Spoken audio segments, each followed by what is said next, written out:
Hello and welcome back to revisedgcsehistory.co.uk. This is the fourth video in the topic of medicine in ancient Greece, and in this video today we're going to be looking at the work of a Greek doctor, a famous Greek doctor, and we're going to be looking at why he is so important in the history of medicine. So the Greek doctor we're going to be looking at in the video today is Hippocrates. Who was Hippocrates? So, just some information to read through. Hippocrates is the most famous Greek doctor. He is acknowledged as this is sort of in speech marks here, as the father of modern medicine. He was born on the Greek island of Kos. He wrote a number of medical books, advising doctors how to treat their patients using natural methods. He focused on natural methods rather than explaining disease using gods and stuff like that, supernatural methods. We cannot be certain about the details of his life. Not much is actually known about Hippocrates. We know he wrote books and approved of natural methods and encouraged doctors to use them. We know he was born on the island of Kos, and I think he lived on the Greek island of Larissa. That's just me remembering that, I'm not entirely sure. But we don't actually know much else about him, because this is in the times of ancient Greeks, so it's a very long time ago. Even we can see here, this is the bust of Hippocrates. He may not have looked like this, or that's just a guess. So we know very little about him. But in this video today, we're going to focus on what we do know about Hippocrates, the most famous Greek doctor. So, one thing that Hippocrates is famous for is the Hippocratic Oath. Let's just read through this information about it. The Hippocratic Oath is a promise made by doctors to obey rules of behaviour in their professional lives. So, this is the Hippocratic Oath up here, so if we have a read through this very quickly. I swear by Apollo, Asclepios, and by all the gods that I will carry out this oath. I will use treatment to help the sick according to my ability and judgment, but never within a view to injury or wrongdoing. I will not give poison to anybody. Whatever I see or hear professionally or in my private life, which ought not to be told, I will keep secret. So that's basically promising that doctors will act professionally and obey certain rules of behaviour. So that's a promise made by doctors, and it's still taken by doctors today, the Hippocratic Oath, something doctors state today. It makes clear that doctors are not magicians, they're not giving poison to anybody, and it says that doctors should keep high standards of treatment and work for the benefit of patients rather than to make themselves rich. So doctors should be professional, not be selfish, and always work for the benefit of their patient. So that's the Hippocratic Oath. The next thing Hippocrates is famous for is the Hippocratic Corpus, and that is it's sometimes actually called, just make a note of that, sometimes called the Hippocratic Collection. Can we call that? I think in the textbook it actually calls it the Hippocratic Collection, but the Hippocratic Corpus is fine. So the Hippocratic Corpus is a collection of medical books which were written by Hippocrates and his followers, who were Greeks too. Who were Greek. The books were used by doctors for centuries, and the Hippocratic Corpus is important because it is the first detailed list of symptoms and treatments in the history of medicine, and doctors continue to use the theories of Hippocrates as the basis of their own work for hundreds of years. So that's the Hippocratic Corpus, which is a collection, I think it's over 50 medical books. Probably the most famous book from the Hippocratic Corpus is I'll write it down here, the Programme for Health. That was written by Hippocrates, and that said that people should exercise and eat a diet that changed with the seasons to stay healthy. the programme for health. Might be of health, not entirely sure. That's probably the most famous book in the Hippocratic corpus.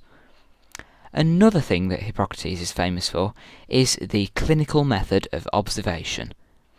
So Hippocrates came up with the clinical method of observation, which doctors still use today.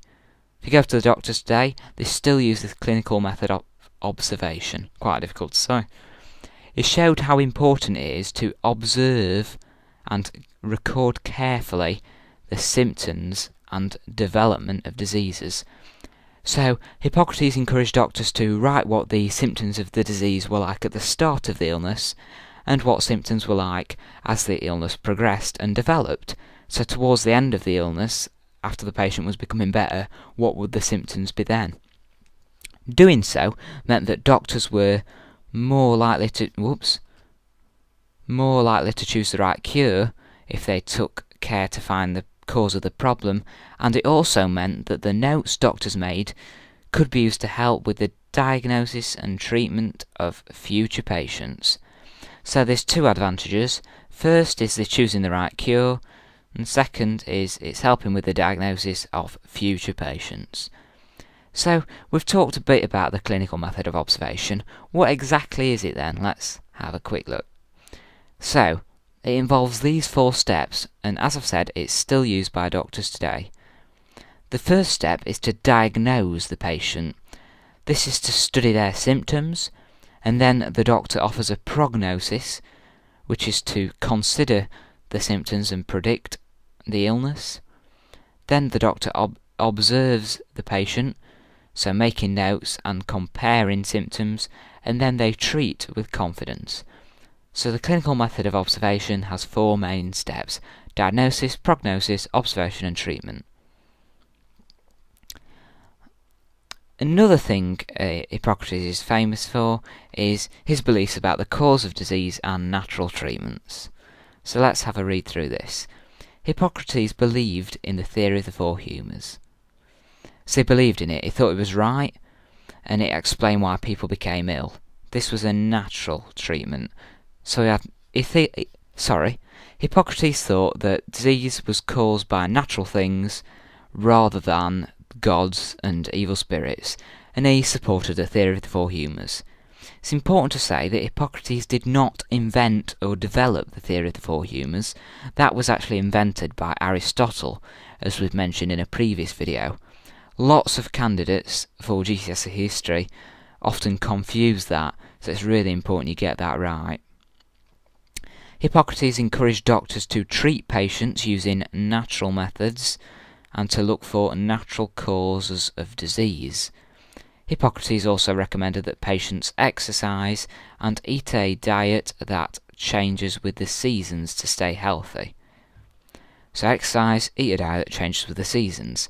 And this source here, which I've lifted from one of the textbooks, just looks at what Hippocrates recommended in his famous book, A Programme for Health, which I've just this minute mentioned, from the Hippocratic collection of medical books, or the Hippocratic corpus. So Hippocrates says, in winter people should eat as much as possible and drink as little as possible. Unwatered wine, bread, roast meat and a few vegetables. This will keep the body hot and dry. In summer they should drink more water and eat less. Watered wine, barley cakes and boiled meat, so that the body will stay cold and moist. Walking should be fast in winter and slow in summer. So he talks about how exercise should be different, and how the diet that people eat should change with the seasons. That's the end of the video today. Here's a few quick knowledge recall questions based on the content of this video today. You may wish to pause the video here and jot down some quick answers to these 4 questions. If not, carry on watching and we'll go through the answers together. Okay, what is the Hippocratic Oath? The Hippocratic Oath is a promise made by doctors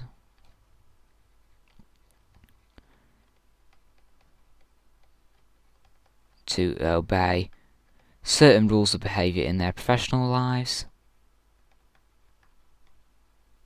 Rules of behaviour in their professional lives. Not really got space to fit it in though. What did Hippocrates think made people ill?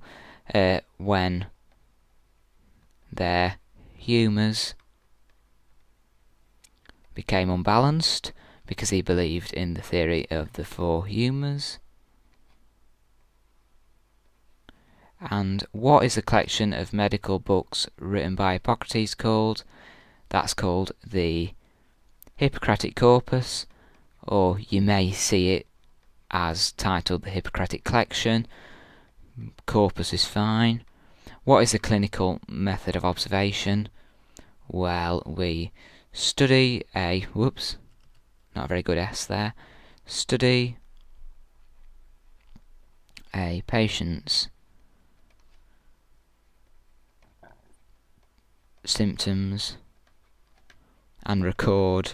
This is sort of the main idea of what it is, how the illness develops. There you go. There are all the answers to the quick 4 knowledge recall questions. That's the end of the video for today. Thank you for watching, and next up in this series is another video about medicine in ancient Greece. Head over to my website at revisedgcsehistory.co.uk for a complete list of all the videos on GCSE history, and to access more revision materials, and to look at the possibility of joining the members zone.